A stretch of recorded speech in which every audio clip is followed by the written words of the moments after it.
The justice system seems in crisis. Until last week, the system was short 22 judges.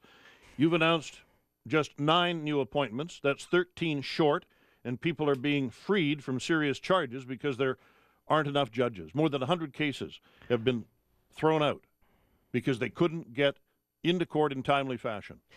Well, Bill, I think that there are other things happening in the court system that have nothing to do with the amount of resources or the number of judges. But the problem is we need to identify what those are. We have added more money to the court system, including, as you say, 9 judges, 20 new judges since 2010. So there have been a whole number of new judges that have come in. New money has gone in. The number of cases going to court has dropped. So has the crime rate. So fewer cases going in, more money going in, but delays are getting longer. So why do you think that is? It just doesn't add up. I don't know the answer to that, but we're going to get to the bottom of it. And that's why I appointed Jeff Cowper, who's one of Canada's leading lawyers, to head up a commission to look into this, to inquire into what's going on there, because it doesn't make any sense that we should be, because, if we're adding more money and the delays are getting longer, despite the fact that fewer cases are going into court, then clearly it's not just a question of, if you add more money, it's going to make it better, because adding more money hasn't made it better so far.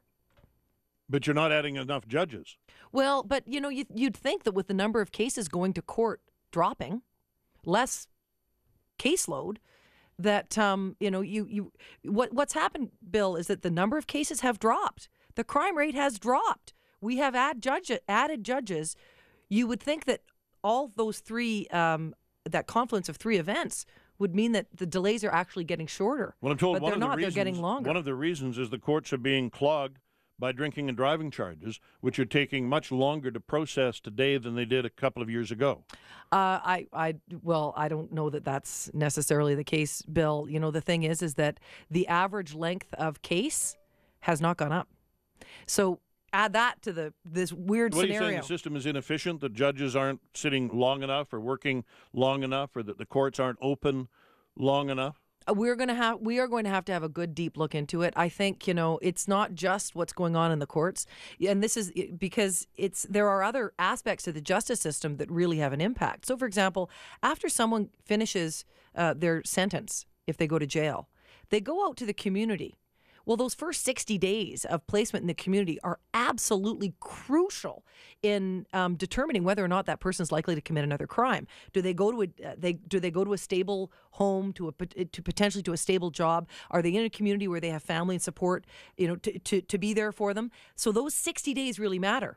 Well, if we're going to add resources to the justice system, maybe we should be adding them there, because if we can cut down the rate of recidivism, we cut down the number of cases that are actually going to court and the amount of crime that's being done. But the debate that we've had so far has just been about, let's add more money to what goes on in the 4 walls of the courtroom.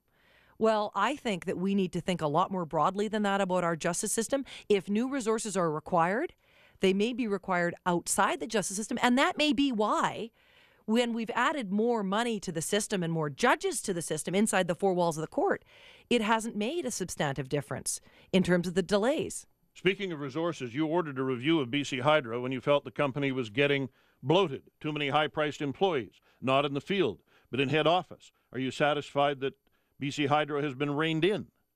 Well, I mean, it's an ongoing process. I'm satisfied that the management at BC Hydro has a real commitment to making sure this happens. And yet last week, they were about to hire 21 more communications people. No, they weren't about to hire them. What they were about to do is they were about to pre-qualify them to get them on a list where, if they decided they needed them, these people would be allowed to tender for a contract. It's something that all government agencies do so that we can make sure that tendering is done fairly. They weren't about to hire them. But when I became premier, BC Hydro had, was proposing rate increases of 50%. And I said, forget it. That's way too high.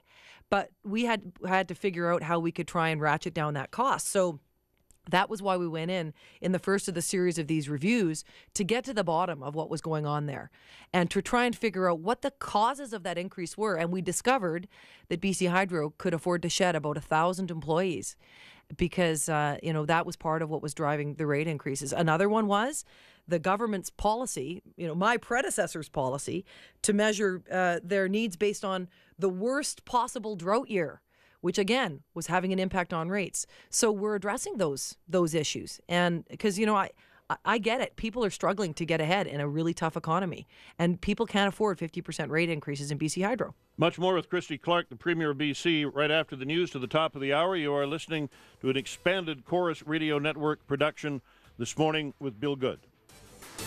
I'm Bill Good, live on the Chorus Radio Network, an extended version of the program this morning with BC Premier Christy Clark. You and your party have been falling steadily in the polls. Until recently, at least, you still led Mr. Dix, but no more. Adrian Dix. What's he hiding now? In the 90s, he was a top advisor to the government. When BC's debt doubled, taxes went up $2 billion over 2 years, and an average family paid 60% more income tax. Today, hiding behind a political makeover, but promising billions more spending, refusing to say how he'll pay for it. Isn't it time for answers? Learn more at can'taffordDix.ca. Will you concede the risky Dix attack ads failed? Well, if you're basing your view of that on the polls, there have been other polls more recently that have suggested I'm still way ahead of Adrian Dix. So I think that was an Ipsos poll, maybe. It's the thing is, Bill, you cannot judge these things based on the polls that go up and down over the course of when you're a year and a half out from an election. You just can't. And so it's somebody compared it this way to me the other day. They said, you remember Sam Gagner got, I think got like 8 goals in 8 points. 8 points in the game the other night. And it was unbelievable, right? Well, that's going to help them get toward the playoffs. But if he'd done that in an exhibition game, it wouldn't have mattered. It wouldn't have made any difference. And I think it's kind of the same thing. We're looking at the polls, and some of them are very encouraging. Some of them are not very encouraging. But we're a year and a half out from an election. We haven't had an encouraging poll for quite some time. Well, I mean, most of the polls have been encouraging about my personal popularity, not so much about the parties. That's true. But, look, I'm not banking on. Well, think about it, right? What happens when? And I'm sure some of your listeners have had this experience. You get a phone call at 6:00 at night. Oh, hi, Miss Clark. We're phoning to find out who you're going to vote for. Well, I've got Hamish sitting there. He's hungry. I'm trying to cook dinner. The TV's on. I don't know. Is there an election on right now? And I just don't know if you can give a whole lot of weight to the polls. Well, you like the polls when you're running for the leadership, and they showed you most likely to be able to lead the party to a win in the next election. Yeah, well, and I think that that's still true. But we were in a short 3-month race there, and as we got closer, it mattered more. We're not close to an election, Bill. We're a year and a half out.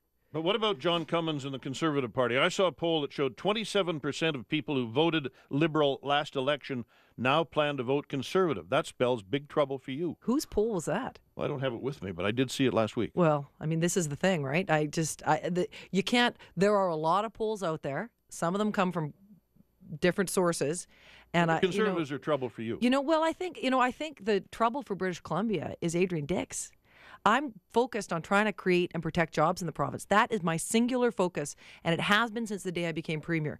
How do you put families first? You make sure that there's a job for them to go to so they can put food on the table for their kids. That's how you do it. And so rather than sitting around thinking about the polls and thinking about, what does this pundit say or that pundit say, I'm thinking about how we can put people to work, how we can navigate British Columbia through what's a very fragile economy. That's what British Columbians are counting on me to do, because I'm the premier, and I'm the only premier who, therefore the only person that's really can take responsibility for making this happen. You talk about supporting families all the time, yet families relying on community living felt very let down by that organization. Yeah, and you know what? I felt very let down, too, for them. I think, that, as I said in some year-end interviews last year, that it was the toughest thing that I had to deal with since I became premier. That was a problem that had been a long time in the making. But your government was responsible for community living, and your appointment, Harry Bloy, was responsible. Well, as I said, there was a problem that was a long time in the making, Bill. And we went in and we did a review. And what they said was the organization had lost its focus, which had to be the client. So, there were two ways of dealing with that. One of them was because every day in question period, Adrian Dix would get up and say, "Spend more money, spend up to $100 million more money, and you'll fix this problem." And my response to that was the hard response, which is the harder response to deliver, which is, you know what? I think the problems are actually deeper than just money. So we need to go in and understand fundamentally what's not working at CLBC and fix it. If it requires more resources, we will add those resources. So what we did, rather than kind of doing it the NDP way, which is chuck more money at it and then ask questions later, we asked the questions and then we figured out from that point how much money it was going to need to fix it. And that's what we did. We came up with $40 million in a really tight budget, addressing what we think are the underlying problems at CLBC so that this doesn't just keep happening, because you can just keep throwing money at stuff if you don't fix the problems. You did internal reviews. They were released, and the new minister, could not tell us how many developmentally disabled BCers were on the waiting list. I mean, how is it possible that you do an internal review and you don't know how many clients are waiting for your help? Exactly. So first of all, we released all the documents, which is part of open government. We released the BC Hydro Review document, all of the documents with respect to CLBC. This isn't something that previous governments have done, but I'm really committed to transparency in government and making sure the public has the information they need. So first of all, that. But second, the waiting list. This what was characterized as a waiting list, which was really a request for service. So people were putting their names on the list, sometimes in anticipation that they would have a need, sometimes putting their name on the list for similar services, not sure which one they would get. And so it wasn't an accurate representation of what was going on. That was one of the things we discovered when we went into CLBC, is that we had to fix the list. CLBC had to come up with a real way to track needs and assess them on an ongoing basis, because that's part of the reason that they weren't serving clients well. We are going to get there on that very soon. Quick follow-up. You went to see Ridge Meadows Recycling for yourself recently, and I'm told that program, which was on the chopping block, is being saved. It is being saved, absolutely. You know, that was another example. CLBC had lost its focus on its clients. That was why we went in and fixed it. And we did not take the easy way, Bill, as I said, which is just throw money at the problem. We went in and we did it the harder way, because it takes time. It takes time to make sure that you're fixing the problems at a fundamental level. The Premier has promised to take your calls. We are going to include as many as we can. We would ask you to line up right now at 604-280-9898. Toll free 1-877-399-9898. In order to prevent stacking of calls, we are going to be refreshing the phone board on a regular basis, so you may have to call more than once in order to get through. 604-280-9898. I am going to ask one more question about the HST before we open the phones and take your calls, but line up starting now.